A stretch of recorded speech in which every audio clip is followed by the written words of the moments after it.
안녕하세요. 백혈병원의 TV 이은영입니다. 안기종입니다. 예, 오늘 백혈병원의 TV에서는 다발골수종에 대해서 이야기를 좀 해보려고 해요. 예. 다발골수종이라 하면 그 혈액 내에 그 백혈구의 일종이라고 하더라고요. 형질세포에서 이것이 암으로 발생하는 혈액암이래요. 그러면 혹시 형질세포가 어떻게 될까요? 우리가 좀 쉽게 이해를 하려면. 골수 안에 조혈모세포라고 이야기하잖아요. 이 조혈모세포가 그 백혈구, 적혈구, 혈소판, 혈액세포를 생성을 하는데 이 백혈구에 또 이제 림프구, 뭐 호중구, 뭐 중성구 여러 가지가 있잖아요. 그 중에 네. 림프구죠. 지금. 네네, 맞아요. 림프구가 사실은 분하는 과정 중에 이제 형질세포를 만들거든요. 근데 이 형질세포는 이제 주로 하는 역할이 이제 감염을 예방하는 역할을 하죠. 세균이나 바이러스가 들어오게 되면 그걸 이제 잡아먹는 이제 이 역할을 하게 되는 거죠. 그렇죠. 면역 기능을 담당한다는 그렇죠. 말씀이신 거죠. 그러니까 예. 이제 다발골수종은 이 형질세포가 계속해서 분화 증식하는 과정 중에 암이 딱 생긴 거죠.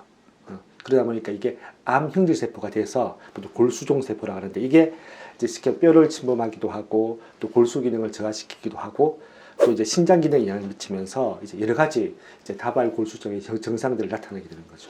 자연스럽게 그러면 증상에 대해서 다발골수종의 증상, 대표적인 증상이라고 표현을 한다고 하면 우리가 어떻게 알고 있으면 될까요? 쉽게 보면 일단은 다발골수종은 혈액암이니까 혈액암의 공통적인 기능, 백혈구, 적혈구, 혈소판 이상이 생기는 거잖아요. 네, 당연히 혈액 수치가 정상 범위에서 다 벗어난다 이렇게 생각하시면 그렇죠. 되죠. 그러니까 당연히 적혈구 같은 건 빈혈이고 백혈구 같은 건 감염이고 혈소판은 출혈이 치열. 발생할 수 있는 가장 기본적인 증상이고 다발골수종은 주로 보면 뼈에 이상이 많이 생깁니다.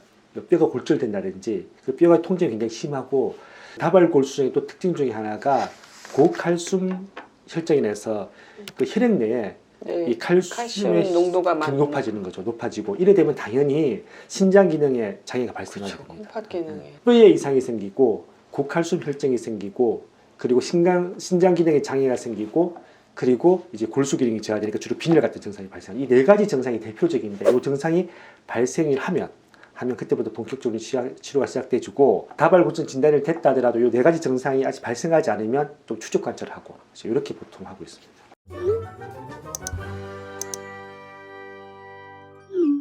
그러면 우리가 또 환자분들이 가장 궁금해하는 거죠.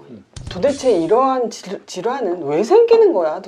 도대체 왜 내가 뭘 잘못했는데 이런 생각 많이 하시잖아요. 그래서 발병 원인은 뭘까? 이거를 한번 말씀해 드리는 게 좋을 것 같아요. 그러니까 다른 혈액암 질환도 똑같은 이제 얘기를 반복할 수밖에 없는데 지금 현재 발암 물질 중에 벤젠 같은 경우에는 이제 이 다발골수종을 발생시킨다라고 나와 있고 그다음에 보통 이제 방사선 피폭이라고 하죠.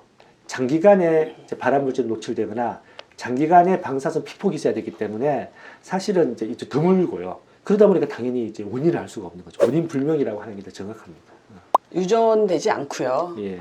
이 다발골수종 환자가 1년에 발병을 몇 명이나 하는지 현재는 어느 정도인지 이것도 굉장히 궁금해하세요. 지금 이제 다발골수종의 그 연간 발병 통계가 좀 정확하게 나와 있지는 않더라고요. 2018년도 정도의 자료를 보니까 한 1,500명에서 1,700명 정도 좀 정확하게 나와 있지는 않는 정도인데 그 정도인 것 같더라고요. 다발골수종 치료의 좀 목표 중에 하나가 이제 자가조혈모세포 이식이잖아요. 네, 이게 맞습니다. 2018년의 자료를 보니까 480건 정도 이 정도가 지금 이루어지고 있더라고요. 그럼 우리가 다발골수종을 진단할 때 어떠한 방법으로 진단을 하게 될까요? 일반적으로는 이제 다른 혈액암하고 동일하게 보통 혈액 검사를 하고 그리고 골수 검사 골수 검사까지는 그렇죠. 동일하군요. 네. 그리고 이제 염색체 검사, 유전자 검사를 통해 가지고 기본으로 다발성 골수종이라는 진단을 하고 그리고 예후를 판단해서 어떤 치료를 할지 좀 결정하는데 다발골수종은 좀 특별하게 몇 가지 검사를 더합니다. 대표적으로 이제 소변 검사는 원래 다 하긴 하는데 소변 검사를 보는 이유가 아까 앞에서 이야기한 신장 기능에 이상이 있기 때문에 칼슘이 농도가 높다 보니까 그 다음에 또 하나는 뭐냐면 뼈를 이제 골절시키기도 하거든요. 척추에 침범하기도 하고 네. 그래서 이제 방사선 검사라고 보통 이야기하죠. 엑스레이는 뭐 기본이고 보통 CT나 MRI나 그다음 페트라고 페트 CT 각기를 찍어서 검사까지 하는. 이 뼈가 얼마나 이 용해되졌는지 그리고 이 종양이 얼마나 침범되는지도 보게 되고요. 또 하나 이제 골다공증 같은 경우가 많이 있어서 그럼 골밀도 검사가 검사도 시행이 하는 거죠. 되겠군요. 그래서 다발성 골수종의 이 증상들이 백혈구, 적혈, 효소판 수치만 떨어지는 게 아니라 이 뼈의 골절이나 신장 기능에 여러 가지 이상이 나기 때문에 추가적인 검사가 좀 더 이루어집니다. 다발골수종에서는 그래도 병기를 나눌 수가 있죠. 예. 병기는 일반적으로 이제 보편적으로 국제적으로 통용되는 게 이제 1기, 2기, 3기 네. 이 세 가지로 나누어서 이제 보통 이제 예후를 판단하는데 혈액 검사, 소변 검사, 골수 검사, 그다음에 염색 뒤윤적 검사 그리고 각종 이제 CT, MRI, 골밀도 패시트 검사. 골밀도 검사 같은 걸 종합적으로 판단을 해서 1기, 3기를 결정하거든요. 치료를 들어가는 시기 그리고 어떤 항암제를 쓸 것인지 여러 가지 이제 치료의 방법들이 달라질 수 있기 때문에 기본적으로 진단 받았을 때 이 병기를 이제 정하거든요. 진단을 받았을 때 1기였다. 그러면 보통 치료 안 하면 한 68개월 정도 지났을 때 주로 사망하고 그다음에 2기였을 때는 44개월 정도 그다음에 3기였을 때는 29개월 정도 지나면 이제 보통 사망한다. 치료를 안 했을 때 아무런 치료를 안 했을 했을 때라는 말씀이신 거죠. 그리고 이 자료는 또 옛날 또 자료이기도 한데 최근에는 치료도 할 뿐만 아니라 굉장히 좋은 그 항암제들이 많이 나와서 사실은 지금은 얼마나 생존하냐는 중요한 게 아니라 완치 이제 네.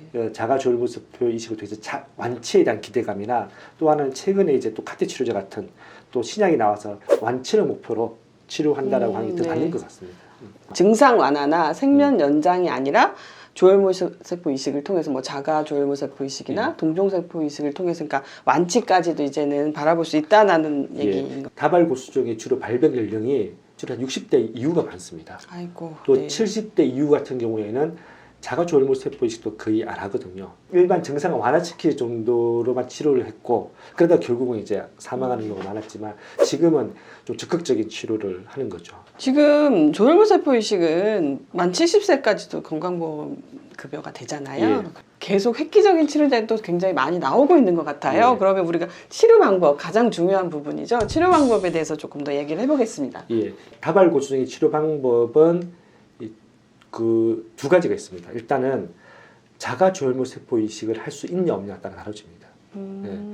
그래서 자가 조혈모세포 이식을 할 수 없으면 항암 치료밖에 못 하는 거고요. 네, 그렇죠. 근데 자가 조혈모세포 이식을 할 수 있다. 그러면 기본으로 항암 치료를 통해 가지고 자가 조혈모세포 이식을 할 수 있는 상태를 만들고 그리고 자가 조혈모세포 이식을 하는 게 기본적인 치료 방법입니다. 다발골수종은 이제 골수에서 발병하는 거잖아요. 네. 골수 이외의 장소에서도 이제 종양이 발생할 수 있잖아요. 그렇죠. 이런 경우에는 이제 부분적인 경우에는 방사선 치료를 통해서 제거하는 이제 이런 치료도 하고 있고 그 다음에 이제 다발골수종 치료를 계속 하다 보면 앞에서 계속 이야기한 게 고칼슘 혈전 같은 경우 조절이 잘 안 된다든지 아니면 뼈가 되게 약해져서 좀 문제가 발생할 수 네. 있잖아요. 이런 경우 보통 한 달에 한 번씩 병원에 가서 이제 비스포스포네이트라는 이제 이런 치료를 받고요. 네. 빈혈이 많이 발생하는 경우가 많아서 빈혈이 심해진 경우에는 매주 이제 병원에 가서 적혈구 생성 촉진제를 맞아서 이제 좀 치료 보조를 하고 있습니다. 다발골수종의 치료 핵심은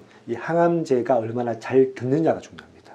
왜냐하면 자가조혈모세포 이식을 할 수 있냐 할 수 없냐라는 게 하나의 또 큰 변수가 될 수 있지만 또 하나는 워낙 항암제가 1차, 2차, 3차, 4차 카드 치료가 나와 있잖아요. 그러니까 이 항암제 얼마나 잘 듣느냐가 중요한 거지 내가 1기, 2기, 3기에 속한 것 때문에 영향을 받기보다는 치료가 얼마나 잘 되고 있냐가 중요하다는 걸 좀 명심했으면 좋겠습니다. 치료 환경이 점점 좋아지고 있어서 완치까지도 상당히 기대하고 있다는 것을 명심하셨으면 좋겠습니다. 오늘 백혈병원의 TV 여기까지 하겠습니다. 우리 항암제에 대해서만 레나리도마이드와 성분명이죠. 익스타조밋 희망을 잃지 않고 치료에 전념해 주셨으면 좋겠습니다.